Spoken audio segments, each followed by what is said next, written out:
We begin with breaking news and the new warning to Canada by the U.S. president. The opening of a nearly $6.5 billion bridge funded entirely by this country under threat tonight. The most powerful voices in American industry are weighing in on whether the U.S. should keep its free trade deal with Canada. One quiet policy move can sometimes signal a geopolitical shift far bigger than any headline dares to admit. No dramatic press conference, no emergency summit, no viral speech echoing across social media. Just a recalibration, technical, procedural, almost boring on the surface. But beneath that surface, the tectonic plates of North American power are moving. Tonight's story isn't about a single bridge, aircraft contract, or trade dispute. It's about leverage, it's about signaling, and it's about how economic pressure, infrastructure strategy, and national pride are colliding in ways that could redefine the balance between the United States and Canada.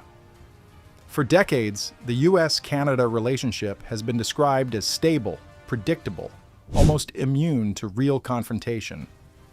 The world's longest undefended border became a symbol of trust. Integrated supply chains blurred economic sovereignty. Auto parts crossed the border multiple times before becoming finished vehicles. Aerospace contracts intertwined corporate ecosystems. Energy pipelines became political chess pieces. But stability doesn't mean equality, and predictability doesn't mean absence of tension.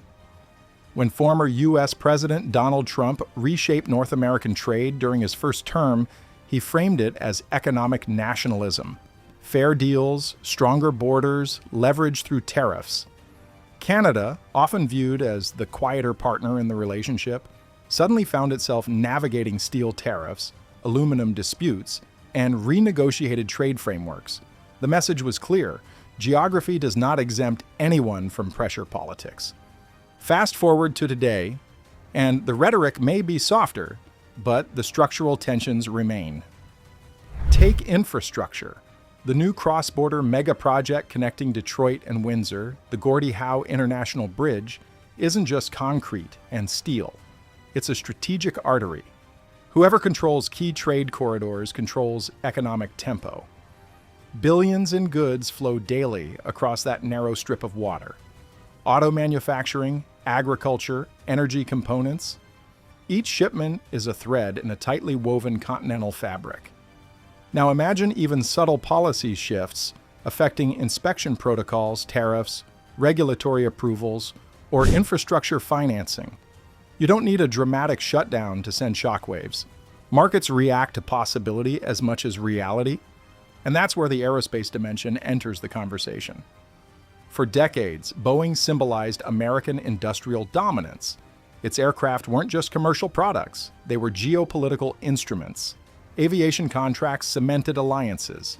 Manufacturing jobs represented domestic strength. Defense and civilian aerospace blended into one strategic ecosystem. But when regulatory scrutiny, safety concerns, and international competition intensified, opportunities opened elsewhere. Canada, with its own advanced aerospace capabilities, saw space to expand. Strategic investments in engineering talent, supply chain resilience, and regulatory credibility allowed it to position itself as more than a junior partner. This isn't about one company losing to another. It's about how industrial credibility translates into diplomatic leverage. If U.S. firms face delays or reputational damage, foreign buyers diversify. If Canadian firms gain trust and consistency, they gain influence, and influence compounds. That's the deeper pattern emerging: economic policy as strategic signaling. When Washington tightens trade enforcement or hints at tariffs, it's not always about immediate revenue. It's about negotiating posture. When Ottawa accelerates infrastructure or secures alternative trade partnerships, it's not just economic prudence, it's geopolitical insurance. Insurance against unpredictability. Consider energy. Canada supplies a significant portion of U.S. crude oil imports. Pipelines bind the two economies together. Yet energy politics remains volatile. Environmental regulation, climate commitments, and domestic political cycles can quickly alter project approvals. A delayed pipeline isn't just an environmental story, it's a supply chain recalibration. And recalibration invites alternatives. Every time one side signals uncertainty, the other side quietly strengthens contingency plans.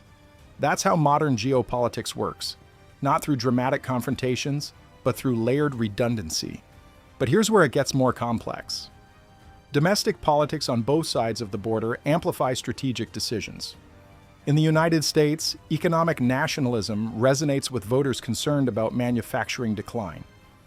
In Canada, protecting sovereignty while maintaining trade access defines political balancing acts. Leaders must project strength without triggering instability. So when rhetoric escalates, whether about border management, trade deficits, or industrial subsidies, it serves dual audiences. International rivals hear it, domestic voters reward it, but markets scrutinize it. Financial markets don't wait for policy to fully materialize. They price in risk. Currency valuations, bond yields, and equity performance subtly shift when trade friction appears. A mere hint of supply chain disruption can redirect investment flows. That's why even speculative talk of border restrictions or trade retaliation generates headlines. It's not the immediate effect, it's the implied trajectory. And trajectory is everything. If Washington signals a return to aggressive tariff strategies, multinational firms accelerate diversification. If Ottawa signals industrial independence, it attracts strategic partnerships from Europe and Asia. Each incremental adjustment compounds over time. The irony is that both countries remain deeply interdependent. Auto manufacturing cannot be easily disentangled. Energy grids are integrated. Defense cooperation under NORAD binds airspace security. Intelligence sharing is foundational. But interdependence doesn't eliminate leverage, it reshapes it. In fact, in highly integrated economies, leverage becomes more subtle and more powerful. A small regulatory tweak can ripple through thousands of suppliers. A targeted tariff can pressure a politically sensitive region. A procurement decision can redirect billions in investment. And behind every decision lies strategic calculation. Will economic pressure strengthen negotiating power or backfire by accelerating diversification? Will industrial subsidies revive domestic jobs or trigger retaliatory measures? Will infrastructure investment secure trade dominance or expose vulnerability? These questions define the current North American dynamic. Zoom out further, and global context sharpens the stakes. China's industrial expansion, Europe's strategic autonomy agenda, supply chain reshoring after pandemic disruptions, the war in Ukraine reshaping energy markets. Each external shock pressures North American allies to reassess resilience. Resilience requires redundancy. Redundancy reduces dependence. Reduced dependence shifts power. So when Canada invests in independent trade corridors or aerospace expansion, it isn't rejecting partnership, it's managing risk. When the United States tightens trade enforcement, it isn't necessarily targeting allies, it's projecting domestic strength, but perception matters. If allies perceive unpredictability, they hedge. If investors perceive instability, they reallocate capital. If voters perceive weakness, they demand tougher stances. Geopolitics becomes a feedback loop. Let's return to the infrastructure dimension for a moment. A bridge is more than transport capacity. It's a bottleneck, or a release valve. If one crossing becomes politically sensitive, alternative routes gain importance. Logistics companies adapt, freight patterns shift. Control over choke points historically defines power, from maritime straits to energy pipelines. In a continental economy, land crossings serve the same role. And that's why subtle policy shifts around border crossings generate outsized attention. Not because trucks will suddenly stop, but because the possibility reframes negotiating dynamics.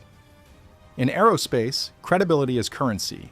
When airlines or governments purchase aircraft, they're making multi-decade commitments. Safety records, regulatory transparency, and geopolitical stability influence those decisions. If buyers perceive regulatory friction in one jurisdiction, they explore others. Industrial trust becomes strategic capital, and once trust migrates, it's difficult to reclaim. All of this unfolds against an electoral backdrop. Campaign cycles incentivize sharper rhetoric. Leaders frame trade relationships in terms of winners and losers. Nuance fades. Sound bites dominate. But beneath campaign slogans, bureaucratic negotiations continue quietly. Trade representatives draft amendments. Regulatory agencies align standards. Corporate lobbyists influence clauses. The machinery of economic diplomacy rarely stops. Which brings us to the core question. Are we witnessing temporary friction or structural recalibration? Temporary friction dissipates once headlines fade. Structural recalibration reshapes long-term alignment. If supply chains permanently diversify, that's structural. If aerospace procurement patterns shift for decades, that's structural. If infrastructure investment reorients trade flows, that's structural. And structural shifts outlast administrations. The US-Canada relationship remains one of the most integrated in the world. Military cooperation is deep. Cultural ties are extensive. Trade volumes are massive. But integration doesn't freeze evolution. In fact, the more integrated two economies become, the more strategic their policy choices become. Small adjustments create amplified outcomes. So when analysts discuss tariffs, aerospace contracts, or border projects, they're not just debating economics, they're decoding signals. Signals about confidence, signals about leverage, signals about future alignment. Will Washington prioritize cooperative stability or tactical pressure? Will Ottawa double down on diversification or deepen integration? Will both sides recognize that quiet recalibration may be more consequential than loud confrontation?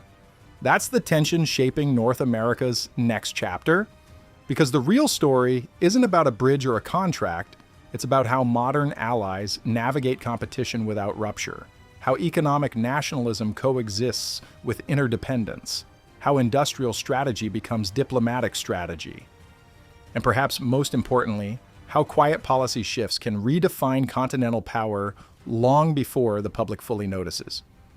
The next time a seemingly technical announcement appears about inspection protocols, procurement decisions, regulatory approvals, pay attention.